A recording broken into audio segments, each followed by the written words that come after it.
49 लाख ये उन बच्चों की संख्या है जिनकी मौत साल 2024 में हुई। इन बच्चों की उम्र 5 साल से भी कम थी। इसी साल बड़े बच्चों, किशोरों और युवाओं में भी करीब 21 लाख मौतें दर्ज की गई। ये सामने आया है यूनाइटेड नेशंस की एक रिपोर्ट से। इसे UNIGME यानी United Nations inter agency group for child mortality estimation ने तैयार किया है। रिपोर्ट ये भी बताती है कि अलग अलग उम्र में बच्चों की मौत किन वजहों से हो रही है। नवजात बच्चों की मौत होने के 3 बड़े कारण हैं। पहला, समय से पहले पैदा होना। दूसरा, डिलीवरी के समय कोई कॉम्प्लिकेशन आना। और तीसरा, जन्म के बाद कोई इन्फेक्शन होना। इनमें से कई कारणों को समय पर सही देखभाल से रोका जा सकता है। मसलन प्रेगनेंसी के दौरान माँ का ध्यान रखना, सेफ डिलीवरी, पैदा होने के बाद नवजात का ख्याल रखना, खासकर वो नवजात जो कमजोर है और बीमार है। अगर 1 महीने से 5 साल तक के बच्चों की बात करें तो इसमें मौत के बड़े कारण हैं निमोनिया, डायरिया और मलेरिया। अगर बच्चा कुपोषित है तो ये बीमारियां और भी गंभीर हो जाती हैं। अगर बच्चे के शरीर में पोषण की अचानक बहुत ज़्यादा कमी हो जाए तो इसे सीवियर एक्यूट मैलन्यूट्रिशन कहते हैं। 2024 में 5 साल तक के 1 लाख से ज़्यादा बच्चों की मौत सीधे इसी वजह से हुई। जिन जगहों पर छोटे बच्चों के बचने की दर बेहतर हुई है, वहां अब पैदाइशी बीमारियां मौत का बढ़ता हुआ कारण बन रही हैं। अगर 5 साल से बड़े बच्चों, किशोरों और युवाओं की बात करें तो इन्हें संक्रामक बीमारियों, गैर संक्रामक बीमारियों, चोटों और मेंटल हेल्थ से जुड़ी समस्याओं का खतरा रहता है। यानी बच्चों की देखभाल सिर्फ बचपन तक ही सीमित नहीं होनी चाहिए, बल्कि हर उम्र में उनका ध्यान रखना जरूरी है। हालांकि एक अच्छी बात भी है, 1990 के बाद से 5 साल से कम उम्र के बच्चों के मोर्टेलिटी रेट यानी मृत्यु दर में लगभग 60% की कमी आई है।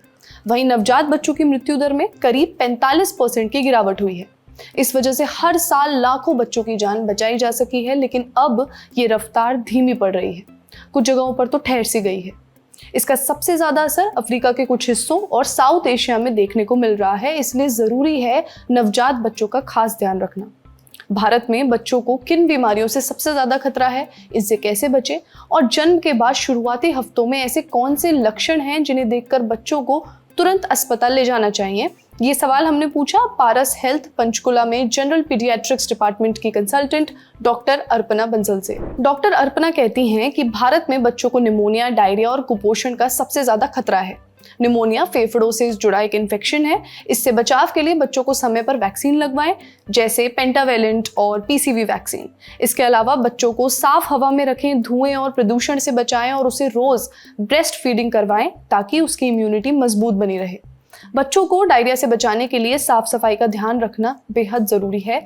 उसे हमेशा साफ पानी पिलाएं और हाथ धोने की आदत डलवाएं, खासकर खाने से पहले और टॉयलेट के बाद। डायरिया से बचाव के लिए रोटावायरस वैक्सीन लगवाना भी बहुत जरूरी है। जहां तक कुपोषण की बात है तो ये पोषक तत्वों की कमी के चलते होता है। इसीलिए जन्म के तुरंत बाद बच्चों को ब्रेस्ट फीडिंग कराएं। पहले 6 महीने तक बच्चों को सिर्फ माँ का दूध ही पिलाएं। इसके बाद उम्र के हिसाब से उसे खाना पीना देना शुरू करें।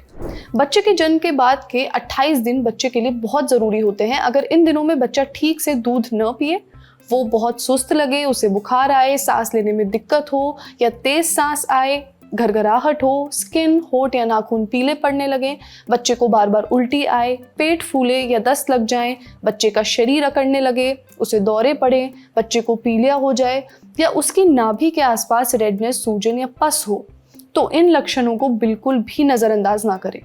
तुरंत डॉक्टर के पास जाएं और उसका इलाज कराएं। समय पर इलाज से ज्यादातर कॉम्प्लिकेशंस को रोका जा सकता है।